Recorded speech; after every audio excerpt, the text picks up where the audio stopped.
விடுதலை சிறுத்தைகளும், ஐயுஎம்எல்லும் தமிழக அரசினுடைய அமைச்சரவையில இடம் பெற்றிருக்கிறாங்க. இந்தியா கூட்டணி உடைந்து விட்டதா? அதிகாரப்பூர்வமா எப்படி பார்க்குறீங்க? இல்ல முதல்ல நம்ம அமைச்சரவையிலிருந்து வரலாம். நிறைவாக ஏன்னா இதுக்கப்புறம் ஸ்ட்ரென்த் இல்ல. 35 தான் ஒரு அமைச்சரவை தமிழ்நாட்ட பொறுத்தவரைக்கும். எவ்வளவு அவையினுடைய ஸ்ட்ரென்த்தோ அதுல 15% நீங்க அமைச்சராக இருக்கலாம். இந்தியா முழுக்க இருக்கக்கூடிய சட்டமன்றம், நாடாளுமன்றத்துக்கான விஷயம் இது. நம்ம 234க்கு 15% அப்படின்னா 35 பேர் வரைக்கும் இருக்கலாம். இப்போ முதலமைச்சர் பிளஸ் 34. நேற்று 33 மொத்தமாக இருந்தது. இன்றைக்கு இந்த 2 பேர் அப்படிங்கும்போது திரு வன்னியரசு அவர்களுக்கு மினிஸ்டர் ஃபார் சோஷியல் ஜஸ்டிஸ், சமூக நீதித்துறை அமைச்சராக பொறுப்பேற்றிருக்கிறார். அதே போல திரு ஏஎம் ஷாஜகான் அவர்கள், பாபநாசம் எம்எல்ஏ, ஐயுஎம்எல், அவர் சிறுபான்மையினர் நலத்துறை அமைச்சராக பொறுப்பேற்கிறார். அதிகாரப்பூர்வமாக இந்த விஷயங்கள் நடந்து முடிந்த பிறகு ஒட்டுமொத்தமாக அமைச்சரவைக்கு ஒரு கலர் கிடைச்சிருக்கு. ஒன்று, நீங்க கேட்ட கேள்வி, இந்தியா கூட்டணி உடைந்து விட்டதான். தமிழ்நாட்டில் அது இந்தியா கூட்டணிங்கிற பேரையே கான்சியஸா ஸ்டாலின் அவர்கள் பயன்படுத்தல. எஸ்பிஏ, மதச்சார்பற்ற முற்போக்கு கூட்டணி அப்படின்னு தான் பயன்படுத்திக்கிட்டு இருந்தாங்க. அது அப்பவே விமர்சனங்களுக்குள்ளானது. அந்த பேனரை விட்டு நீங்க நகர்றீங்களான்னு அதுக்கு அவங்க பதிலும் சொல்லிக்கல.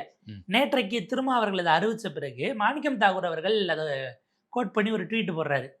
அப்ப தமிழ்நாட்டுல மதச்சார்பற்ற முற்போக்கு கூட்டணியில யாருதான் இருக்கா அப்படின்னு ஒரு கேள்வியை வேற எழுப்பி இருந்தாரு. பலரும் அதுக்கு ஆதரவு, எதிர்ப்பு, கீழே கமெண்ட்ஸ்னு ஓடிட்டு இருந்தது. அவருடைய ட்வீட்டுக்கு கீழே மதச்சார்பற்ற முற்போக்கு கூட்டணியில் யார் இருக்கிறார், முதல்ல அப்படி ஒரு கூட்டணி இருக்கா? இன்றைக்கு திமுக அணி இருக்கிறது. இந்த அணியில பிரேமலதா அவர்கள் தேமுதிக இருக்காங்க, மதிமுக இருக்காங்க. மதிமுக ஒருவேளை யோசிச்சிருந்திருக்கலாம், உதயசூரிய சின்னத்துல நிக்காம இருந்திருந்தோம்னா இந்நேரம் நம்ம போய் ஒரு அமைச்சரை வாங்கிட்டு அதற்கான பிரதிநிதித்துவமும் மாநிலத்தில் கிடைச்சிருந்திருக்கும். ஏன்னா அவருங்க மத்தியில் அமைச்சராக இருந்திருக்கிறாங்க. அமைச்சரவை மாநிலத்தில் மதிமுக இருந்தது இல்லை. அவங்களுடைய ட்ராக் ரெக்கார்டு, அது அவர் எடுத்த தவறான முடிவுகள், பற்பல காரணங்கள் இருந்தாலும் ஒரு கட்சியாக இங்க அமைச்சரவையில் பங்குனா யாருமே தான் இருந்தது இல்லையே. இன்னைக்கு அமைச்சரவையில் இப்ப இருக்க யாருமே இதுக்கு முன்னாடி அது விசிகாவோ ஐயுஎம்எல்ஓ அல்லது காங்கிரஸோ 60 வருஷம் ஆயிடுச்சு இல்ல. 52ல ராஜாஜி கொடுத்தாருன்னா அது அன்னைக்கு வேற விதமான கணக்குகள்னு வச்சுக்கோங்களேன். ஸோ இது ஒரு முக்கியமான டெவலப்மெண்ட்டா இருக்கு. இல்ல இதுல கம்யூனிஸ்டுகள் திமுக கூட தானே இருக்காங்க, அவங்களும் அமைச்சராகல. திருமாவர்கள் அநேகமா அவர் கூட்டணி முறிந்ததுன்னே அறிவிக்கிறது ரொம்ப பெட்டரா இருக்கும். அவருக்கு பல சிக்கல்கள், நெருக்கடிகள் அதெல்லாம் நம்மளால புரிஞ்சுக்க முடியுது. இது சந்தர்ப்பவாதம்னு பேசுவாங்க. நீங்க இவ்வளவு நாள் பேசுனது ஒரு அமைச்சர் பதவிக்காக தான், இவ்வளவு நாள் நீங்க பேசின கொள்கையானலாம் விமர்சனம் வரதான் செய்யும். ஆனா அது தவறு கிடையாது. அரசியல்வாதி சூழலுக்கு தகுந்த முடிவை எடுக்கிறார்கள். அவங்க எதுக்கு அமைச்சர் பதவிக்கே வர வேண்டான்றதுக்காக கட்சி ஆரம்பிச்சிருக்க போறாங்க? அதுல நியாய தர்க்கங்கள் ஒவ்வொருவருடைய இடத்தை பொறுத்து மாறும். அவர் நேற்று திரும்ப சொல்றாரு, நீங்க தொடர்றீங்களா திமுக கூட்டணி, இல்லைன்னா 2 நாட்களில் நாங்கள் கூடி முடிவெடுத்து அறிவிப்போங்கிறாரு. இது ரொம்ப அவருடைய அந்த ஸ்டேச்சரை இன்னும் கீழே இறக்கக்கூடியதா அது இருக்கு. இல்ல அவரு உள்ளால விழுங்கவும் முடியாம துப்பவும் முடியாம இருக்கக்கூடிய ஒரு சூழ்நிலையில மாட்டி இருக்கிறாரா? கட்சிக்குள்ளாலேயே மிகப்பெரிய அழுத்தங்கள் இருந்துட்டு இருக்கு. அங்க போலாம் அப்படிங்கிற ஒரு அழுத்தம், இன்னொன்று போனா கட்சி என்ன ஆகும் அப்படிங்கிற ஒரு கேள்வியும் அவருக்குள்ளால இருந்துட்டு இருக்கு. கட்சியை காப்பாத்துறது, இப்படி பல்வேறு முனை தாக்குதல்கள்ல திருமாவளவன் சிக்குண்டு இருக்கிறாரா அப்படிங்கிற கேள்வி நமக்கு எழுதுகிறது. உள்ளபடியே டாக்டர் திருமா அவர்களினுடையது அது அவர் குறித்து இவ்வளவு நாள் இவ்வளவு சிக்கல் மாற்றி மாற்றி அவர் பேசினார், விமர்சனம், இதெல்லாம் அவர் குறித்த முடிவல்ல. அவர் இயக்கத்திற்காக அவர் எடுக்கிற முடிவு. எந்த முடிவு எடுத்தாலும் அது 2 தரப்புக்கும் வெற்றியாக கருத முடியாது. தாவேகாவோட நீங்க கூட்டணியில சேர்றீங்க, வின் வின் சிச்சுவேஷன். விசிகாவுக்கும் அதனால ஒரு லாபம் இருக்கணும், தாவேகாவுக்கும் ஒரு லாபம் இருக்கணும். இது பிராக்டிக்கலா யோசிச்சா உங்களுக்கு ஒரு அமைச்சர் பதவி, நீங்க அதை வச்சு கட்சியை வளர்க்கலாம், உங்களுக்கான தொண்டர்களை உற்சாகப்படுத்தலாம். இப்ப நாளைக்கு கடந்த ஆட்சி காலத்துல நடந்தது இல்லையா, கொடியேற்றுறதுக்கான இதுக்கு போனா போலீஸ் பர்மிஷன் கொடுக்கல, கொடிக்கம்பம் நடுறதுக்கு சிக்கல் பண்றாங்க, கூட்டம் கேட்டா பேசுறதுக்கு அனுமதி தரலாம், சில விமர்சனங்களை வச்சாங்க. இப்ப அப்ளிகேஷனையே உங்களுடைய அமைச்சரினுடைய லெட்டரைட்ல கொடுத்து நீங்க கூட்டம் போட கேட்கறீங்கன்னா மாட்டேன்னு சொல்ல போறது இல்லை இல்லையா. அது அவர்களுக்கு பலம், அதிகாரம் இருக்கும்போது பலமா இருக்கும். அந்த அதிகாரம் இருக்கும்போது பலமா இருக்கும். சரி, ஆனா திரும்ப என்ன யோசிக்கிறாரு, இந்த அதிகாரத்தின் ஊடாக தாவேகாவை நோக்கி நம்முடைய வாக்கு வங்கி நகர்ந்து விடுமான அவர் யோசிக்கிறார். அவருடைய விஷயம், அவர் அந்த சந்தேகம், அந்த ஒரு ஊடாட்டம் இருப்பது என்பது சரியானதுதான் ஆக்சுவலா. ஆனா அந்த ஊடாட்டம் அரசியல் ரீதியில இவ்வளவு விமர்சனங்களையும் அவருக்கு தேடி தந்து விட்டது. ஏன்னா இப்ப அவருக்கு என்னென்ன ஆப்ஷன்ஸ் இருக்கு பாருங்க. ஒண்ணு, இப்போ நீங்கள் நேற்றுக்கு அவங்க 7 பட்டியல் சமூகத்தை சேர்ந்தவர்களுக்கான பிரதிநிதித்துவத்தை அமைச்சரவையில் கொடுத்த பிறகு நீங்கள் வந்து இதை எதிர்க்க முடியாது. ஆப்வியஸாக வாழ்த்து தான் செய்யணும். வாழ்த்து தான் செய்யணும். நீங்க இதுவரைக்கும் வேண்டிக் கொண்டிருந்தது ஒரு மாற்றம் தமிழகத்துல இப்படி நடக்கணும் அப்படின்னு சொல்லி நீங்க விரும்பினது எளிய மக்களுக்குமான அதிகாரம், ஒடுக்கப்பட்டவர்களுக்கான பிரதிநிதித்துவம் அப்படிங்கிறது அந்த உண்மையான அதிகாரம் என்பது ஆட்சி அதிகாரமாக தானே இருக்க முடியுங்கிறது. அது தியரிட்டிக்கலும் சரி, ப்ராக்டிக்கலாகவும் சரி. இப்போ இது வெறும் குறியீட்டுக்காக கொடுத்துருக்கிறாருன்னா அதை அவர் ஆட்சிக்கு வந்து இந்த துறைகள் அமைச்சர்கள் தன்னிச்சையாக அவங்க செயல்பட்டு அடுத்தடுத்த படிநிலைகளுக்கு போய் அவங்க செயல்படுறதுனுடைய பெர்ஃபார்மன்ஸை பார்க்க 2 அல்லது 3 வருஷம் ஆயிடும். அப்போ அதற்கு முன்பாக நீங்கள் ப்ரீமெச்சூராகவும் விமர்சனம் வைக்க முடியாது. இது ஒரு விதமான நெருக்கடி. எதிர்த்து நீங்க டிராவல் பண்றீங்கன்னா யார் கூட போக முடியும்? தாவேகாவுக்கு எதிராக இன்றைக்கு இருக்கக்கூடிய அணினா திமுக மட்டும்தான். ஆச்சா, இப்ப நீங்க இதுல கொடுமை என்னன்னா சிபிஎம் உள்ள வரல. அவங்க அரசு ஏதாவது தப்பு பண்ணா கண்டிப்பாங்க. அந்த மேடையில திரும்ப ஏற முடியுமானே ஒரு சிக்கல் இருக்குன்னு வச்சுக்கோங்க. மிகப்பெரிய சிக்கல் தான். திமுக கூட அப்ப நீங்க அணி சேர்ந்துகிட்டு எதிர்த்தாலும் திமுக செய்யறதுனோட தான் நீங்க சேர்ந்து செயல்படணுமே தவிர நீங்க தனித்து போறது, அப்படி தனித்து செயல்படுறதுலயும் சிக்கல் இருக்கு உங்களுக்கு. ஏன்னா நீங்கள் ஒரே அணியினட்டு அணி தலைமைன்னு திரும்ப போயிட்டீங்கன்னா போன 5 வருடம் போல் நீங்கள் அதிகபட்சம் ஒரு 2 மாநாடுகள் அந்த மதுவிலக்கு மாநாடு கேட்டு கோரி ஒரு மாநாடு கள்ளக்குறிச்சியில் போட்டாங்க. அதை தாண்டி வெல்லும் ஜனநாயகம் அப்படின்னு ஒரு மாநாடு இது பண்ணாங்க. இது போக இன்னும் ஏதோ ஒரு மாநாடு அவர் பண்ணியிருந்தார். பட் அந்த 5 ஆண்டுகளுக்கே சேர்த்து அந்த 3 தான் அப்படிங்கிறது ஒரு பெருங்கூட்டத்தை திரட்டி செய்யக்கூடியதாக ஆப்டிக்கலி பார்க்க முடியுது. ஆனால் திமுக எக்கச்சக்கமான மாநாட்டு போட்டுச்சு. நீங்க அவங்கள தாண்டி பர்ஃபார்ம் பண்ணீங்கன்னா திமுக அதை ரசிக்குமான ஒரு கேள்வி. அப்ப இந்த ஆப்ஷன் சிக்கல். நீங்க உள்ள போறதுதான் வழி. உள்ள போய் ஒரு கட்டத்துக்கு பிறகு நம்முடைய வாக்கு வங்கியும் அவங்களது மெர்ஜ் ஆகி சேர்ந்துருச்சு அப்படின்னாலும் அது அதற்கு பிறகு பார்த்து கொள்ள வேண்டியதுதான்ங்கிறதுனால 3த்துல குறைந்த தீமை என்கிற வகையில் இங்க வெளியில இருக்கிறதோட இது பெட்டரா இருக்குமோ என்பதற்காக அவர் அந்த முடிவு. எதை தொட்டாலும் பாதிப்பு உண்டு. தாவேகாவுக்கு இவர் இதுல எதை தொட்டாலும் தாவேகாவுக்கு வெற்றி. விசிகாவினுடைய எதிர்காலம் இப்ப என்னன்னா, ஒரு உதாரணம் எடுக்கணும்னா நம்ம மகாராஷ்டிரில இருந்து எடுக்கலாம். சிவசேனா இந்த பக்கம் பாஜக ஹிந்துத்துவா பேசியது. சிவசேனா மராத்திய ஹிந்துத்துவா பேசியது. மராத்தி இனவாதமும் பேசியது, ஹிந்துத்துவா என்கிற மதவாதமும் பேசியது. ரெண்டும் இணையும் போது அந்த மதவாதம்ங்கிற அடிப்படை கோலை வச்சு இந்த வாக்கு வங்கியை பாஜக அப்படியே விழுங்கி இங்கிருந்து மொத்தமா உறிஞ்சிட்டு சக்கையா போட்டு கொண்டு போயிடுச்சு. அது போக இங்கிருந்து உடச்சு ஒருத்தரை கூட சேர்த்து வேற கூப்பிட்டு போயிட்டாங்கிற இடம் வருது.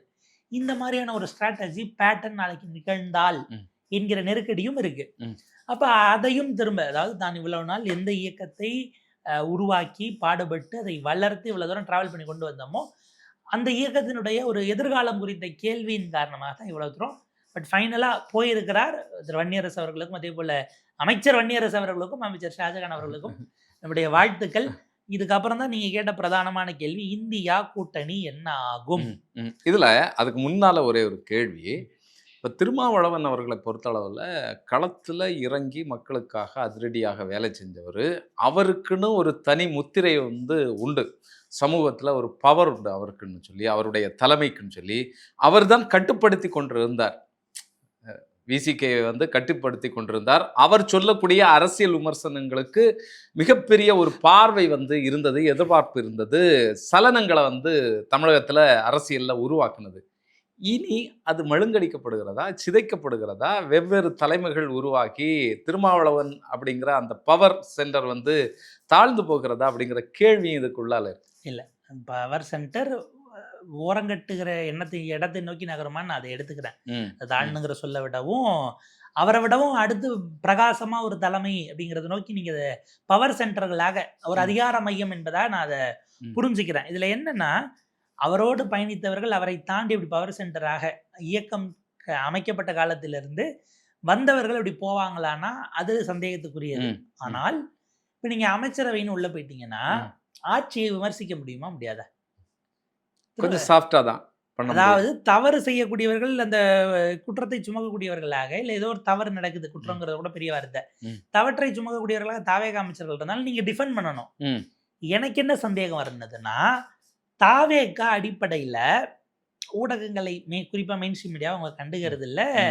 இந்த 5 வருடம் அவங்க ஆட்களையே அனுப்பாமலே ஓட்டிடுவாங்களோன்னு கூட எனக்கு ஒரு எண்ணம் இருக்கு. நான் அப்படி ஒரு மதிப்பீடு வச்சிருக்கேன். இதற்கு பதிலாக அரசின் சார்பில் அரசனுடைய குரலாக இவங்கெல்லாம் பேசுவாங்க. இல்லை காங்கிரஸ், இங்கிட்டு விசிகா, ஐயுஎம்எல்ஏ, ஏன்னா யாருமே அரசின் சார்பில் மக்களை சந்திப்பதோ இல்லை செய்தியாளர்களை சந்திப்பதோ செய்திகளை கடத்துவதோ இந்த வேலையை செய்ய மாட்டாங்கிறதுனால அதை டெலிகேட் பண்ணுறதுக்கும் சேர்த்து உள்ள அவர்களை அரசின் ஒரு அங்கமாக மாற்றி விட்டார்களான்னு ஒன்று. ரெண்டாவது வெளியில் இருந்துட்டு நீங்கள் இதை பண்ணது தப்பு அதை பண்ணது தப்புன்னு குடைச்சல் எதுவும் கொடுக்காம இருப்பாங்க என்கிற, அதாவது இப்போ என்னென்னா அதிமுக இல்லைனாலும் அந்த 25 பேர் இப்போ நேற்று ஒரு கூட்டம் கூட்டிருக்காரு சி.வி. சண்முகம். அந்த 25ல் ஒரு 6 பேரை காணோம், 19 தான் வந்திருக்காங்க. இவங்க எப்போ திரும்ப இப்போ எங்கள் பொதுச் செயலாளரை பார்க்குறோன்னு விட்டுட்டு போவாங்கன்னு நமக்கு தெரியாது. அதிகாரம் இல்லைன்னா கிளம்பிடுவாங்க நிறைய. ஆமாம், அப்புறம் அமைச்சர் பதவி கொடுப்பாங்கன்னு சொல்லி தானே உங்களை நம்பி நாங்கள் வந்து கையெழுத்து போட்டோங்கிறதுன்னு அவங்களுடைய எண்ணமாக இருக்கும். ஸோ அந்த ஃபேக்ஷன் எப்போ உடையும்னு தெரியாது.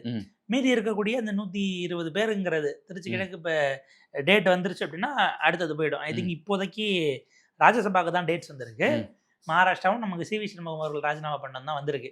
ஸோ இந்த 120 வச்சுட்டு நீங்கள் சமாளிக்கணும்னா சிபிஐ சிபிஎம் இதில் நீங்கள் இது பண்ணாலும் உங்களுக்கு 107, Congress 112, Visika 2 114, IUML 116 plus 2 CPI CPM வெளியில இருந்து தான் ஆதரவு கொடுக்குறாங்கன்னும் போது உங்களுக்கு 120மே ஃபுல்லாக வராத ஒரு நெருக்கடியான நிலை இப்போதும் இருக்கிறது. அந்த விலைக்கு போன 25 பேர் இப்போ எலெக்ஷன் வச்சா அமைச்சர் பதவி கொடுக்கலன்ன பிறகு எதிர்த்து வாக்களிக்க தயாராக இருப்பார்கள். ஆனால் நீங்கள் இன்னும் 6 மாதம் வரைக்கும் உங்களால் நம்பிக்கையில்லா தீர்மானம் கொண்டு வர முடியாது. அந்த ஆட்சிக்கு எந்த சிக்கலும் இல்லைன்னு நம்ம பார்த்துக்கலாம். இதற்கு நடுவில் இதை ஸ்திரப்படுத்துவதற்கு வேறு வேலைகள் என்னென்னு அவர் பார்ப்பாருன்னு வச்சுக்கோங்களேன். அதில் காமராஜ் அவர்களை சேர்க்கல, அவர் சேர்த்தா 117 வந்துடும். அமமுக காமராஜ் சேர்த்தா பாமக நடுநிலைங்கிறாங்க. அவர் இப்போ சமீபமாக விமர்சிக்கவும் ஆரம்பிச்சிட்டாருன்னு வச்சுக்கோங்களேன். ஸோ இவ்வளவு நெருக்கடிகள் சிக்கல்கள் ஓடும்போது இப்போ இதுக்கப்புறம் அந்த நெருக்கடியை குறைச்சிருக்காருல்ல சிபிசிபி தவிர மீது 2 பேர் உள்ள கூப்பிட்டதுனால இது நமது அரசு, எனது அரசு இல்லை நமது அரசு, நம்மளா சேர்ந்து கூட்டு பொறுப்பு தான் அப்படின்ட்டு. இதில் அஃப்கோர்ஸ் இது ஸ்ட்ராட்டஜிக்கலி அவங்க பண்ணுறதெல்லாம் இவங்க சுமக்கணும்னாலும் இவங்க கடந்த காலத்தில் ஆட்சி அதிகாரம் இல்லாமலே அதெல்லாம் சுமந்துருக்காங்க. இப்போ உதாரணத்துக்கு செந்தில் பாலாஜி அவர்களை இடி கைது பண்ணதை கண்டிச்சு கோவையில் கூட்டம் போட்டப்ப விசிகே 2 சிபிஐ சிபிஎம் எல்லாரும் தான் போய் அதை கண்டிச்சு கூட்டம் ஏறி பேசினாங்க. அன்னைக்கு அவங்க அமைச்சரவையில் பொறுப்பாக இல்லாமலும் அதை கண்டித்து போய் பேசினாங்கன்னும் போது அமைச்சரவையில் பொறுப்பாக இருக்கும்போது ஏதாவது கேஸ் இருந்தாலும் பேசுறதுல ஒன்றும் தவறு இல்லையே. அது அரசியல் ரீதியில நீங்கள் கூட்டணி தர்மம்னு பார்த்தாலும் சரி, இல்லை ஆட்சி அதிகாரத்தில் பங்குல இருக்கும்போது செய்யறதானாலும் சரின்னும் போது அரசினுடைய ஒரு அங்கமாக மாறுகிறார்கள். இனி எதுவாக இருந்தாலும் அவர்கள் அவங்கவுங்க செய்யறதுக்கு பொறுப்பெடுக்கணும், கூட்டணியாக சேர்ந்து எல்லாரும் செய்யறதுக்கும் பொறுப்பெடுக்க வேண்டிய ஒரு சூழல் வரும். அதுதான் இப்போதைக்கு வந்து சேர்ந்திருக்கக்கூடியதாக இருக்கிறது. சமூக நீதி துறை அப்படிங்கிற பெயர் மாற்றம் உள்ளபடியே வரவேற்கத்தக்கது. ஏற்கனவே சமூக நீதி விடுதிகள் அப்படின்ட்டு மாணவர்களுக்கான விடுதிகள், குறிப்பாக இந்த தங்கும் விடுதிகளில் சாதிய பெயர் இருந்ததெல்லாம் எடுத்துகிட்டு சமூக நீதி விடுதிகள் அப்படின்னு பெயர் மாற்றத்தை அவங்க தரப்பில் திமுக தரப்பில் அவங்க காலகட்டத்தில் செஞ்சுருந்தாங்க. அதை தாண்டி அதனுடைய இயல்பு இயங்கியல் இதில் பல விமர்சனங்கள் இருந்தாலும் இன்னும் பெட்டராகவும் அதில் பல விஷயங்களையும் செய்வதற்கான முயற்சிகள் இருந்தது. இப்போ அதை தாண்டி இவங்க நகர்த்தி இருக்கிறாங்க. பார்ப்போம் இது எதை நோக்கி நகருகிறது. ஒரு ஒரு விரிவான இடத்தை நோக்கி நகருமா, கூட்டணி ஆட்சியை மேற்கொண்டு எடுத்து செல்வதற்கு மேபி அது முதல்வர் விஜய் அவர்களுக்கான ஒரு சஜஷனாகவும் எடுத்துக்கலாம். நீங்கள் உள்ள கூட்டணிக்குள்ளே எல்லாரையும் கூப்பிட்டுட்டு வந்துட்டீங்க, அது கரெக்டுங்க ஐயா.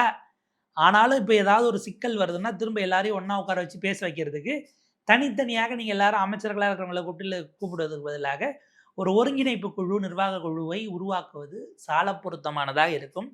ஏதாவது ஒன்றுனா அந்த குழு டிஸ்கஸ் பண்ணிவிட்டு கொள்கை முடிவுகள் எல்லாம் எடுத்தாங்கன்னா இன்னும் கிளாரிட்டி இருக்க வாய்ப்பு இருக்குது. மேபி அது இன்னும் ஸ்மூத் ஃபங்க்ஷனிங். நீங்கள் நினச்சிங்க இவங்கெல்லாம் வெளியில் இருந்தால் நமக்கு சிக்கலை கொடுத்துக்கிட்டு இருப்பாங்க, எல்லாரும் உள்ளே எடுத்து போட்டுட்டாங்கிறது ஒரு வகையில் உங்களுக்கு அந்த அரசியல் பிரச்சனையை தீர்ப்பதாக இருக்குமானா இருக்கும். ஆனால் அதை தாண்டி கொள்கை முடிவாக அரசு இயல்பாக நடக்கணும் அப்படின்னா அரசியல் காரணங்களுக்காக உள்ளே சேர்த்ததை விடவும் அரசு நிர்வாகத்தை நடத்துவதற்காக இன்னும் ஸ்மூத் ஃபங்க்ஷனிங்க்கு ஒரு திட்டம் செயல்படுத்தினால் மிகச்சிறப்பாக இருக்கும் அப்படின்னு தான் நம்ம பார்க்க வேண்டியிருக்கு. ஒரு முழுமையானது வந்திருக்கு. திமுக அந்த பக்கம் டெல்லியில் இதுக்கப்புறம் தங்களுடைய ஸ்டேக் ஹோல்டை அதிகப்படுத்த முயற்சிப்பார்கள். அது எந்த மாதிரி போகுதுங்கிறதையும் நம்ம பார்க்கணும். பல கட்சிகளை ஒருங்கிணைத்து அங்கே மேலே கொண்டு வருவதற்கான முயற்சிகள்ங்கிறத கொண்டு வரும்போது சுவாரஸ்யமான அரசியல் திருப்பம் இருக்கிறது. ஐயுஎம்எல் தேசிய தலைமை கிட்ட பேசி தான் காங்கிரஸ் தரப்பில் மூவ் பண்ணி தான் இங்கே உள்ளே வந்தாங்கிறதையும் நம்ம கவனிக்கணும். ஸோ காங்கிரஸ் 2029க்கு இங்கே தமிழ்நாட்டில் உருவாகிற தாவேகா தலைமையிலான கூட்டணி அது என்னவா வேணாலும் இருக்கலாம். ஐ மீன் கூட்டணிக்கு பேர் என்னவா வேணாலும் இருக்கலாம்.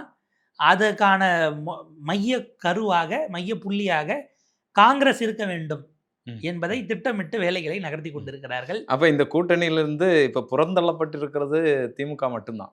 திமுக தனித்து விடப்பட்டிருக்கிறது. அவங்க நாங்கள் தனியாக ஒரு கூட்டணியை ஃபார்ம் பண்ணிட்டு போகிறோம், இது என்ன பிரச்சனை, கூட்டணி இல்லாமல் தனியாக போவதற்கு தயாராக இருக்கிறோம்னு தான் சமீபத்தில் அவர்கள் எழுதி கொண்டிருக்கக்கூடிய கடிதங்கள்ல இருந்து, தொண்டர்களுக்கு எழுதக்கூடிய மடல்கள்ல இருந்து பேசக்கூடிய பேச்சுக்களும் அதைத்தான் இருக்கிறது. கூட ஆட்கள் இல்லை அப்படின்னா நாங்க இன்னும் சிறப்பாகவே ஓடுவோம் என்பதாக அவங்க நகர்த்தியிருக்கிறாங்க.